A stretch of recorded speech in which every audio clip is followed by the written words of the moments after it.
Bonjour à toutes, bonjour à tous. Combien sont-ils à faire l'option de partir des pays africains pour là-bas, comme le dirait l'artiste, à la recherche du mieux-être? Des millions certainement. Pour ceux qui réussissent ce rêve, arrive-t-il un moment où, au-delà de leur propre épanouissement, ils pensent à leur pays d'origine, au continent qui les a vus partir? Que font-ils dans l'intérêt de leur pays? Quels intérêts accordent-ils aux affaires publiques dans leur pays d'origine? L'Afrique et sa diaspora, quelle contribution pour le développement du continent? Je reçois pour en parler Ingrid Gandonou. Bonjour, Monsieur Gandonou. Oui, bonjour, Monsieur Satouné, vous allez bien? Je vais bien, j'espère que vous allez bien aussi. Super bien, merci. Vous êtes un Africain de la diaspora, un Béninois de la diaspora plus précisément. Vous êtes à Queens, un des 5 arrondissements de New York. Nous sommes aux États-Unis.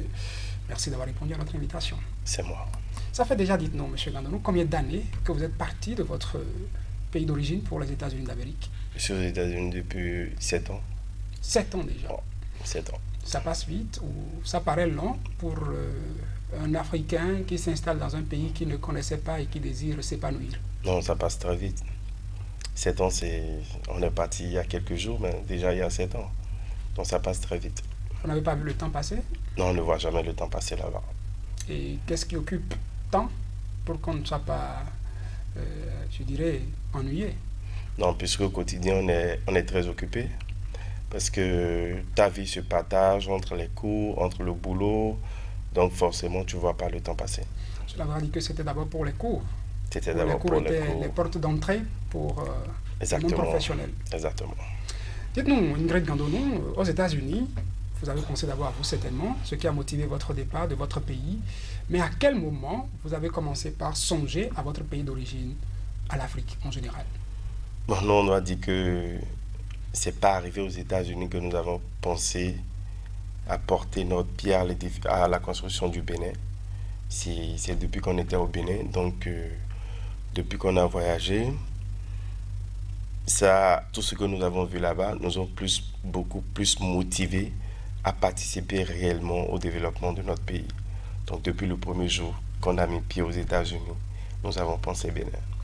Quels étaient ces projets auxquels vous pensez déjà avant de prendre le départ du Bénin, puisque vous dites qu'avant même de partir, vous pensiez déjà à votre pays? Bon, il y a beaucoup de choses qu'on avait déjà fait par le passé au Bénin. Donc, on peut faire taire ça. Donc, en matière de technologie, depuis que nous sommes partis, on a compris que les choses évoluent vite. Je rappelle ou je souligne que vous êtes entrepreneur digital. Je suis entrepreneur en communication digitale. Okay. Donc, il y a beaucoup de choses qui évoluent et qui facilitent beaucoup plus la vie des gens. Donc, pour qu'aujourd'hui l'Afrique se développe, pour que le Bénin, qui est notre pays, se développe, il va falloir apporter ses expertises au Bénin ici pour faciliter la vie de chaque Béninois. Donc, il y a pas mal de projets que nous sommes en train de mettre en place actuellement pour participer réellement à l'épanouissement de chaque Béninois. C'est en ça que les autres nous dépassent. Sinon, la compétence, la qualité, il y a tout ici. Il faut juste réinventer ce que les autres ont fait, amener au Bénin pour aller de l'avant. Vous avez déjà quelques idées là-dessus avant de prendre le large, avant d'atterrir aux États-Unis d'Amérique. Est-ce qu'une fois sur place, en regardant de loin cette fois-ci votre pays, le continent général, l'Afrique, vous ne pensez pas que, parlant de talent, vous avez dit que les talents existent, mais est-ce que les conditions sont réunies pour que ces rêves que vous nourrissiez puissent être implémentés sur le continent, dans vos pays respectifs? Si.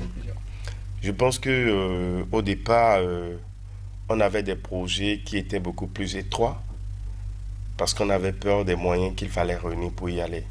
Aujourd'hui, le rêve est beaucoup plus grand. C'est beaucoup de millions de dollars qu'on rêve pour participer au développement du pays, alors que quand on était au Bénin, c'est peut-être rêver 10 millions, 20 millions pour faire seulement un projet. Mais il faut dire aujourd'hui que la diaspora de l'Afrique en général apporte près de 55 voire 70 milliards de dollars par an dans le continent africain. Dans quel secteur, par exemple? Dans tous les secteurs. Est-ce dans le secteur du transfert d'argent? Parce qu'on sait que quand oui, dans le domaine du transfert d'argent. Vous envoyez régulièrement de l'argent. Voilà, c'est ça que je vous dis. En matière de transfert d'argent, la diaspora de l'Afrique envoie près de 55 à 70 milliards par an au pays. Donc, quand vous faites la répartition de ces pays qui sont concernés, ça dépasse même déjà le PIB de ces produits, de ces pays, pardon. Donc, aujourd'hui, la diaspora contribue énormément à nos pays dans chaque secteur, puisque ces transferts d'argent que vous voyez chaque fois sont répartis dans tous les domaines. Vous voyez, c'est pourquoi nous, aujourd'hui, nous pensons beaucoup plus à la stabilité de notre pays. Stabilité, vous parlez de la politique, Ingrid On Gambono. parle vraiment Ça politique. dit qu'au-delà des projets que vous nourrissez, que vous portez en pensant à vos pays, Avant qu'on ne parle politique, c'est parce que le Bénin existe. Avant qu'on ne parle politique, c'est parce que le Bénin existe. Donc, il faut préserver la paix du Bénin. Dans ce sens, par exemple, c'est voilà un des rôles capitaux de la diaspora béninoise, par exemple, aux États-Unis, où en ce moment, nous sommes en train de prendre des attaches nécessaires pour aller rencontrer des autorités et leur dire, le message est simple, il y a politique parce que le Bénin existe. Donc, vous devez tout faire de vos différentes positions, jouer vos partitions pour que les élections de 2021 soient une fête comme d'habitude. Soit une fête et c'est comme ça que le Bénin gagne. On ne va pas tuer toutes les compétences à cause de la politique. Puisque quand on va prendre le pouvoir, il faut réunir les compétences du pays pour construire le pays. est-ce que vous pensez que les dirigeants de vos pays, puisque vous parlez du Bénin, ont une oreille attentive aux ressortissants de ce pays-là ou du continent en général, qui sont de la diaspora et qui vivent ailleurs, quand il s'agit des questions politiques sur lesquelles ils interviennent? Mais il y a quelque chose qui a commencé par bouger. Moi, j'ai toujours dit, chaque enfant de chaque foyer est un ambassadeur de sa famille. Donc, quand ça capote, c'est tout le monde qui prend un coup. L'objectif, c'est pas qu'on soit écouté religieusement, mais l'objectif, c'est de partager déjà le message que les Béninois, par exemple, de la diaspora de l'Amérique du Nord, sont soucieux de la préservation de la paix au Bénin pour les élections de 2021 qui arrivent. Dans ce sens, quels sont les pas déjà que vous avez posés? Est-ce que vous avez déjà pris langue avec ces autorités-là? Oui, je pense que actuellement, nous sommes en train de nous battre pour avoir des contacts. On a déjà d'autres contacts, mais nous ne voulons pas rester figés dans un camp. Pour nous, c'est le Bénin. Il faut voir les opposants, il faut voir les mouvanciers, il faut discuter avec eux pour qu'ils fassent tout afin qu'on puisse vivre une élection festive pour les élections de 2021. Au-delà de ça, au-delà de ces interventions, au-delà de vos actions au pays, est-ce qu'à l'extérieur, vous êtes aux États-Unis d'Amérique, est-ce que les Béninois se retrouvent là-bas? Vous êtes président de l'association, hein, il faut le préciser. Est-ce que les Béninois se retrouvent et créent des événements, créent des rendez-vous qui pourraient permettre aux étrangers de mieux découvrir le pays, de mieux découvrir le continent africain, Ingrid? Je pense que notre génération constitue aujourd'hui la génération qui a démystifié les États-Unis. Et depuis peu, vous avez vu, par exemple, août passé, on a fait la fête de l'indépendance des Béninois. Et ce qui nous a permis d'exposer les produits qui sont fabriqués ici au Bénin. Et par des contacts, nous avons pu les avoir, que nous avons vendus sur place. On a pu inviter des artistes du Bénin qui étaient déjà venus chanter une fois pour permettre de mieux connaître le Bénin. Et c'est peut-être le moment aussi de féliciter M. Denis Songba, qui est initiateur du festival Africa Vodun. Et grâce à lui, aujourd'hui, il y a les Zambétons qui viennent aux États-Unis et qui dansent sur Times Square, qui est le site touristique chouchouté des Américains, en fait. Parce que quand tu viens aux États-Unis, quand tu viens à New York, et tu n'es pas à Times Square, c'est que tu n'es pas encore aux États-Unis. Donc, le Zambéton, aujourd'hui, c'est connu. Donc, nous faisons de notre mieux pour vendre le Bénin. Et c'est pour ça, même dans ce sens, on va essayer de rencontrer le ministre de la Culture pour qu'il y ait un festival digne du Nord. Nous l'avons initié il y a 3 ans. Ça a commencé, mais pour finir, ça n'a pas abouti. Et aujourd'hui, ça fait mal quand vous devez présenter le Bénin. Vous êtes obligé de l'identifier par rapport au Nigeria. Donc, il y a un travail qui se fait.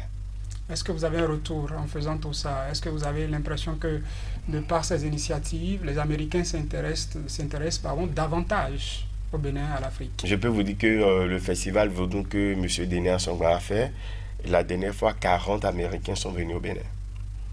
Donc, c'est des résultats qui ont commencé par payer cash en même temps. Et par le biais du 1er août que nous avons fait, les gens ont vu la manière dont on s'est habillé. Aujourd'hui, nous avons des tailleurs au Bénin qui essaient en coudre des habits que des Américains portent et qui portent des étiquettes du Bénin. Tout ça est parti du pays ou est-ce qu'il y a là-bas des Béninois qui sont installés, des Non, Africains non, non. qui sont installés et qui... Il y a des Africains qui sont installés, mais il y a d'autres choses que nous faisons du Bénin qui arrivent. Aujourd'hui, dans les rayons de vente des supermarchés africains, aujourd'hui, vous pouvez avoir des produits qui viennent du Bénin. Et ça, c'est produit ici au Bénin.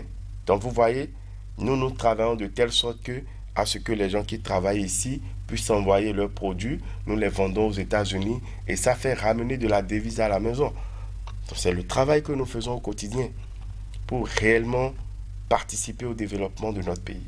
À la langue, déjà Ingrid Gandonou, que pensez-vous, vu les défis actuels qui sont de ce continent, l'Afrique? Est-ce qu'au-delà du cercle des Béninois, de la diaspora, vous retrouvez avec des citoyens d'autres pays à penser globalement, à penser Afrique? Si. Aujourd'hui, nous avons beaucoup d'associations des présidents, puisqu'on ne peut pas réunir tout le monde. Et nous réfléchissons beaucoup plus au transfert de compétences. Parce que nous pensons qu'à un certain moment, nous étudions dans les mêmes universités que les autres. C'est les mêmes profs qui nous enseignent. Et pourquoi est-ce qu'on va le préférer par rapport à ceux, nous qui sommes allés étudier dans les mêmes milieux qu'eux? Donc nous sommes en train de réfléchir à créer un cadre pour vraiment permettre le retour de compétences dans nos différents pays. Donc, nous nous retrouvons entre présidents d'associations de tous les pays d'Afrique pour participer, pour penser comment faire le transfert de compétences envers l'Afrique. Et pour finir, Ingrid Gandonou, est-ce que l'Afrique peut compter sur sa diaspora pour son développement? L'Afrique compte déjà sur la diaspora. Je vous ai dit que la diaspora de l'Afrique envoie 55 à 70 milliards de dollars par an. Alors comment est-ce qu'on peut encore compter sur quelqu'un? C'est pourquoi je dis. Parce qu'on en demande encore. Vous envoyez autant, vous contribuez autant, comme vous le dites, mais les défis sont toujours là. Les problèmes, on n'a pas l'impression qu'ils trouvent des solutions. De toute façon, quelque chose se fait. L'Afrique compte déjà sur sa diaspora et nous nous battons à nous imposer pour que les années à venir, nous puissions être les cadres compétents qui allons chercher à booster l'Afrique sans aller chercher de la compétence ailleurs. Ingrid Gandonou, merci. Je rappelle, vous êtes un Béninois de la diaspora. Vous êtes à Queens, Queens qui est un des 5 arrondissements de New York. Exactement. Vous êtes le président de l'association des Béninois de cette contrée-là. Merci d'avoir répondu à notre invitation pour parler de la contribution des Africains au développement du continent. C'est un plaisir que vous nous ayez reçus. Je profite pour faire un coucou, si vous me permettez. À tous les Américains. À tous les Américains, je vous remercie. Merci à nous, mesdames, messieurs. C'est déjà tout pour cet entretien sur Sika TV. Merci pour votre attention. Vos programmes se poursuivent sur la même fréquence.